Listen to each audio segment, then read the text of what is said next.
Well,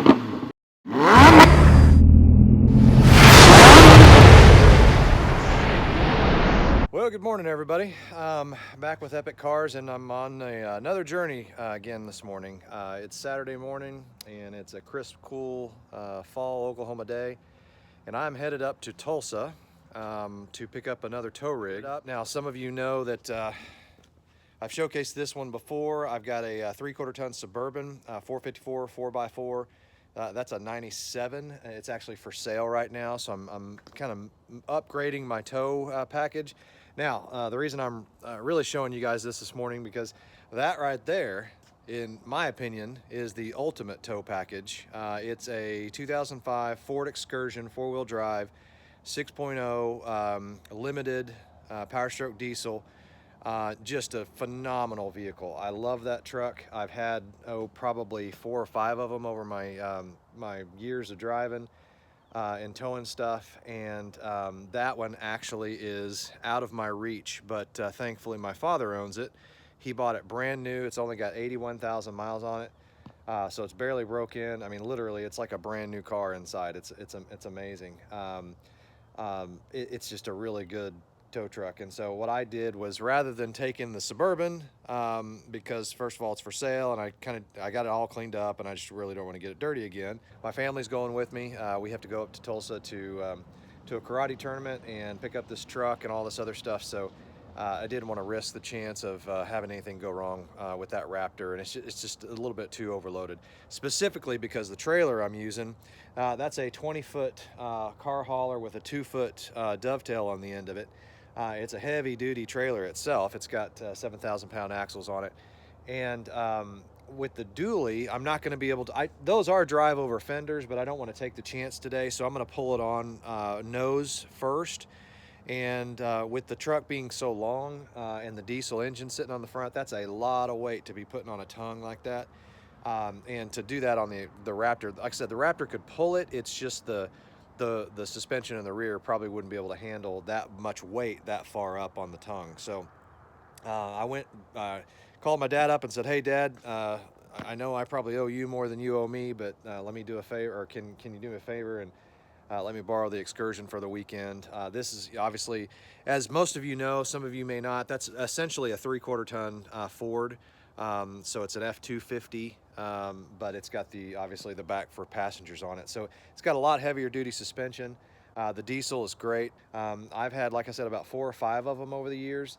7.3s and 6.0s. Fell in love with them. He went out and, because I had one, he went out and bought a 6.0 Excursion in 2005, brand new off the lot. And man, he's taken such good care of it. So here, 13 years later, it's still in really good condition. The last year, as you know, the Excursion story, 2005, they were discontinued for some reason. Have no idea. That was probably the stupidest decision Ford ever made, in my opinion, because it's a great vehicle. But for whatever reason, they discontinued them, and 2005 was the last one to go get, as far as the model year to make those. And so he went up there and picked one up, and he's owned it ever since, and he loves it. He doesn't want to sell it. I've tried to buy it off of him 100 times. He just won't do it. Hopefully, Dad, if you're listening to this, if you ever sell this thing, I want it. No question. It's now on video. You have proof. And I would like to purchase it, but obviously in your own time. When you're ready to let it go, I'm ready. I'll be here with cash waiting. So off to another adventure. Obviously I gotta have the coffee, and yes, I'm the dog father because of my Great Dane and my other dog, Murray, who is a little Boston Terrier. So he's a little assassin. He's a little punk. I love him to death, but he's a punk. And then my Moose, my big Great Dane Moose, is he's a big baby. He's afraid of everything, and at 185 pounds, you'd think that he wouldn't be afraid of anything, but he is. But he's a great dog with us, and just does good. But so they got me the dog father coffee cup. All right, everybody, the suspense is over, and I'm going to reveal the truck I bought. I kind of gave you a teaser in the last video. Pretty good idea why I bought that truck, or this truck, is right there, the dual wheels. So let me back out, show you what I bought. A 1993 K3500 Chevrolet. It is by far one of the cleanest older trucks I've ever seen. It's got the 6.5 diesel in it. Let me kind of give you a little walk around here. Just a clean truck. Needs to be washed, of course, but check out that engine compartment. The guy who had it prior to me has owned it for literally, I think the last, 15 years. No, 14 years. I think he bought it right after it was new with a few thousand miles on it. Maintained it really well. K&N air filter, I mean, just everything under the hood is just nice and clean and taken care of and tidy. Put a new upgraded grill on it. I think he said he went to a 94 grill. Updated the headlights a few years ago. They could still probably use some work. It's got the chrome simulators, black and gray with the black painted matching cover on the back, which that's exactly what I was looking for. And of course, four-wheel drive diesel. I mean, guys, I just really couldn't find a better truck. Got a really good price on it because it's got a couple of things going on with the transmission, but I think they're fairly simple to fix. So I'm gonna take it to my transmission guy and he'll take care of it for me. Shouldn't be too big of a deal. I shifted it last night into four-wheel drive, four low, everything works. Runs really good. I got to admit, you know, everybody was kind of giving me a hard time about wanting to get a 6.5 diesel, but when I drove this last night, it was just, this thing's quick and it's got a lot of power. I'm just kind of surprised now as to why people are dogging it. You got to see this interior. Look how clean this is. I mean, just a clean truck. He just really took good care of it. Seats are in perfect condition. Everything's in great condition. Headliner, it does have a crack on the windshield. That's about the only draw that I saw. 99,000 miles, as you can see. Everything works. It's even got a CB radio already plumbed in. It's got some kickers underneath the seat, which I didn't even know that when I went up there to buy it. Tinted. It's just clean. I mean, look at that, guys. Prior owner even installed a power seat bracket out of an older truck. They usually go right there in the side. So he kept the stock seats that were in here, the stock buckets, but just installed the power seat mechanism underneath it so you can adjust it really well. Power windows, power locks. I mean, it's a great truck, guys. Really impressed with it and really proud that the previous owner took really good care of it. So let's talk through upgrades.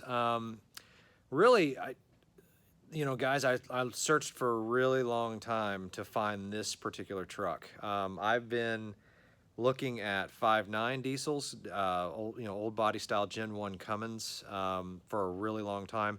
And really, that's kind of where my heart is at, is a Gen 1 Cummins four-wheel drive. But I don't know if you've been out there looking at those lately. First of all, the prices are ridiculous. Secondly, most of the time, again, the prices are ridiculous, and they're just ratted out farm trucks. I mean, they've got dents and the paint's falling off, and it's just bump. I mean, for some reason, I have yet to run across a Gen 1 Cummins that the front bumper is straight on. I don't know what the deal is with that. I don't know if it was a factory defect or not, but gosh, I mean, every single time I looked at a truck, the bumper was all jacked up. Paint was peeling off. It kind of had that same problem that the mid 2000s Chevys had. 90, well, I would say 90, 93 through, well, probably 95 through 2002 Chevys. I don't know what it was, but maybe their primer wasn't right or whatever their manufacturing process was. It just didn't work, and paint starts peeling off like crazy, especially on the white ones. You get that same phenomenon on the Dodge Gen 1 Cummins. And so I was running across that and just beat to heck. I mean, now, on one hand, that's a great testament to the durability of the truck itself and the engine, the bodies and the cabs and the beds. And I mean, to find a Gen 1 extended cab, four-wheel drive with the bed still on it, actually the factory bed, is a pretty tough feat. And if you ever find one, they're asking 10, 12, 14, $16,000 for it. Most of the time you run across a 3/4 ton or a 1 ton, they've had the beds swapped out on them to a flatbed, which that's not what I wanted. I wanted a stock looking truck, and I wanted the camper top like I showed you just a second ago on the new Chevy. So everything I went and looked at, ACs, I couldn't find a truck that had AC. I mean, it had AC, but they never work. Dents, wiring issues, a lot of wiring issues on a lot of those Gen 1s that I ran across. So guys, I've been looking for one for a really long time. Found a couple, there's no question, I found a couple that were really good shape trucks, you know, but they're $19,000 to $22,000. You know, for a 91 through 93 Dodge Cummins diesel, typically have 250,000 miles on them. Again, I'm not ragging on them because again, my heart is still set on one. Eventually one day I'm going to get one. Hopefully prices start coming down. Probably doubt that because of the 12 valve Cummins. But I still love that style. Love that body style. Would pick that hands down over anything else, especially with the Cummins in it. I think it would be a great truck. That being said, I've got to admit this Chevy is nice. I think a lot of people out there are interested in these older trucks, but they've heard so many bad things about them that they've shied away from them. And I'm telling you, I think that there's some cream puffs out there. So stay tuned for the upgrades and the changes and just things to come. I'll be updating. I'm going to try to on about a week-to-week basis and get you kind of this new project, and maybe we'll get some 6.5 love out there. If you love 6.5s, man, comment below, subscribe, keep up on the chain, and I'll kind of show you what I'm doing. Not going to do a whole bunch. I mean, so it's not going to be like I'm turning it into a monster truck or a drag truck or anything like that. I'm just going to make common sense upgrades to the truck. To make it a better tow rig, and just to make it an overall. I'm gonna daily drive this thing, guys. I really like driving older vehicles as a daily driver. AC works good, radio sounds good. It's an automatic, so it's easy to stop and go traffic. It supposedly gets pretty good gas mileage. I don't know that, but I'll be publishing numbers and so forth as I learn more about it. But I'm gonna daily drive this beast, and it is what it is, and I'm gonna love it, just like I love every other car I have. But I'm really excited about this because now I've got a really good, capable tow rig. Because I sold my 2012 Mega Cab four-wheel drive diesel it was last year to my father-in-law. He's still driving it. Man, a great truck. But I left me with nothing to really tow with. And as you can tell, I've got well, other way here. As you can tell, I've got several cars here that sometimes I tow around, and I go pick up cars, I flip cars, I trade cars, whatever you want to call it, and I just needed a really good, stable vehicle, and I think this Chevy's going to be the one that does it. So, all right, guys, till next time, again, subscribe. I appreciate all the comments. I appreciate the subscriptions. Stay tuned for the next episode. It's probably coming out in about a week or so. And you'll take this journey with me as far as upgrading the truck. And man, I'm just pumped. I really am. I'm pumped to get this thing. Pumped that I found one in such great condition. And it literally ticked all the boxes. Diesel, four-wheel drive, 1 ton, and even the topper on the back, the camper top on the back. I mean, that's exactly what I wanted. So it was kind of amazing when I first found it. And I'm just excited about it. I'm not going to go out and spend $50,000, $60,000, $70,000 on a tow rig that I don't necessarily drive all the time, that I'm afraid to get a scratch on it. I'm afraid to do anything with it. I can throw anything in the back of this thing. I'm not worried about scratching the paint. I'm not worried about all that stuff. I'm not going, if I get into a field somewhere and I'm having to run through brush or anything like that, I'm not afraid to scrape the paint. Now granted, I don't trash my vehicles, but at the same point in time, it's not going to kill me if I get into those situations. And I'm not going to tell you what I paid for it because I don't want to insult the previous owner. It wasn't very much. I'll tell you that right now. It was, I couldn't believe what I paid for it, to tell you the truth. Let's just say it was below $5,000. Let's just say that and leave it alone. I paid not very much for it, and I'm really happy with the overall process so far and what I got, and I'm looking forward to updating you guys as we go and keeping you informed on how the 6.5 performs. So thanks again, guys. God bless. Take care. Catch you next time.